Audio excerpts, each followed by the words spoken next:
বাঘুর বয়স মাত্র 2 মাস, পড়তে যাবে বার্লিনে।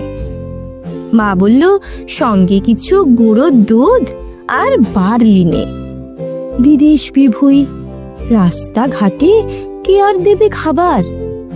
শেষকালে কি খালি পেটে রোগ বাঁধাবে আবার?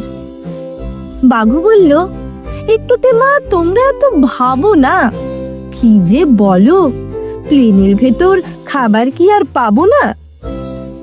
মা বলল, আসল কথা আমরা তো বাঘ, তাই আমরা কি আর ওদের মতন চপ কাটলেট খাই? হাসতে হাসতে বলল বাঘু, আমি কি আর পাগল? খোঁজ নিয়েছি, একই প্লেনে যাচ্ছে 200 ছাগল।